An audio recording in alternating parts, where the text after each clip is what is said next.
Salut à toi, bienvenue dans la Minute Immobilier. Aujourd'hui, ce qu'on va voir, c'est comment continuer à investir lorsque tu as réalisé un premier investissement, un deuxième, un troisième, etc. Tout simplement, comment devenir multi-investisseur.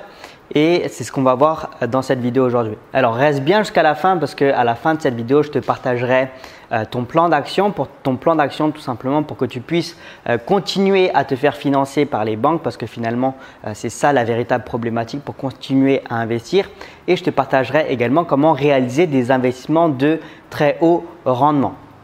Alors, les deux choses tout simplement pour que tu puisses continuer à investir, c'est la première chose, c'est que tu vas devoir être très bon sur comment réaliser des investissements qui sont extrêmement rentables. Comment faire pour réaliser des investissements de très haut rendement. Ça, c'est la première chose. La deuxième chose, ça va être en fait de bien choisir ta banque. La problématique, c'est qu'aujourd'hui, en fait, tu obtiens ton crédit auprès de certaines banques. Et ce ne sont pas forcément les bonnes banques pour que tu puisses continuer à investir de plus en plus.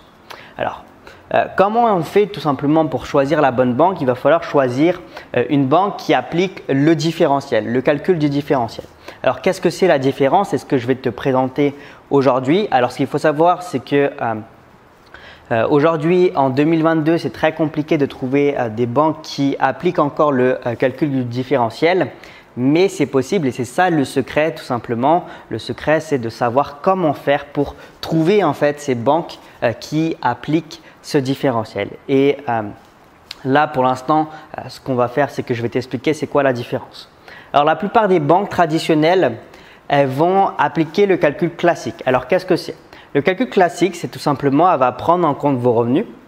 Admettons que vous avez un salaire de 2 000 €, vous gagnez 2 000 € par mois. Vous mettez en location un bien, le bien vous le mettez en location, admettons 1 000 €, ce qui vous fait au final un total de 3 000 €. Mais en fait, les banques ne prennent pas en compte l'intégralité de vos revenus locatifs. Parce qu'elles prennent en compte comme quoi vous avez des charges, vous avez des imprévus, etc. Et donc du coup, elles vont prendre seulement 70% en fait de vos revenus. Donc c'est pour ça qu'au final, ça vous fait un total de 2 700 €. Donc en fait, la banque va considérer que vous gagnez 2 700 € par mois grâce à ce projet d'investissement locatif. Et par la suite, elle va considérer vos charges. Et là, par exemple, si vous réalisez un investissement et cet investissement, vous avez 700 € de crédit, et ce que va faire la banque pour calculer votre taux d'endettement, parce que ce qui va être important, c'est pour pouvoir continuer à investir, c'est de conserver un taux d'endettement qui est faible. Donc, la définition d'un taux d'endettement, c'est très simple, c'est le calcul charge divisé par revenu. Donc là, si on prend en compte ce calcul, donc ça fait charge 700 € divisé par revenu. Donc 700 € divisé par 2700. Donc 700 € divisé par 2700, ce qui vous fait après calcul avec la calculatrice un total de 26%. Et la plupart des personnes le savent, c'est que les banques vous autorisent à emprunter jusqu'à 33%. 33%, en fait, ça commence à être la limite. Après, ça dépend vraiment de votre reste à vivre, ça dépend de vos revenus, etc.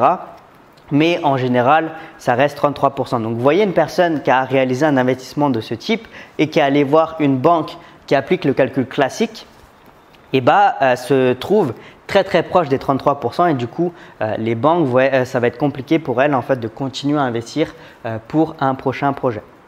Comparé à si cette personne-là a réalisé le même projet avec une banque qui applique le calcul du différentiel, regardez.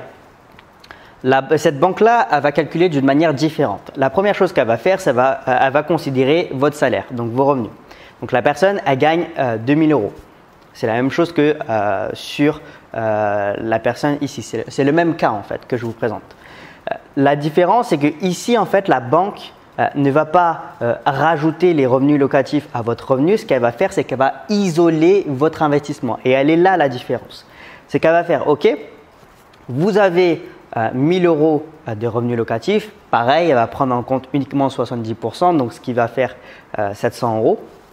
Et après, elle va considérer vos charges et elle va faire le calcul de revenus divisé par charge. Donc, votre investissement locatif, combien il rapporte et combien il vous fait dépenser comme argent chaque mois.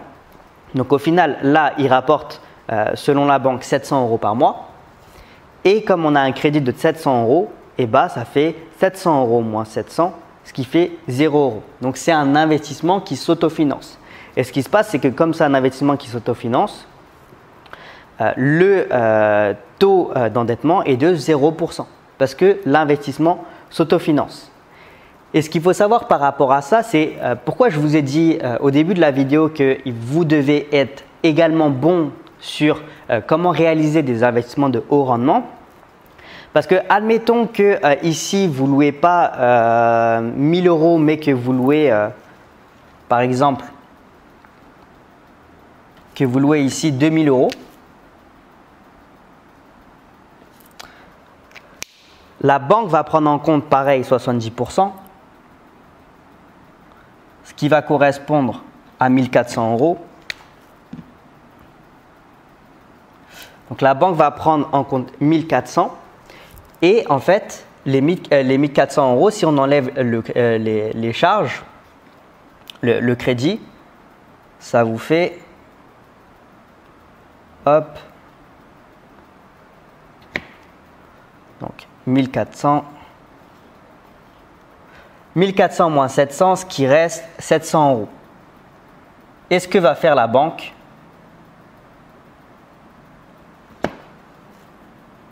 Hop. Ce que va faire la banque, comme le résultat ici est positif, vous faites un investissement qui vous rapporte de l'argent, et bien ce que va faire la banque, c'est qu'elle va rajouter ce montant-là à votre salaire.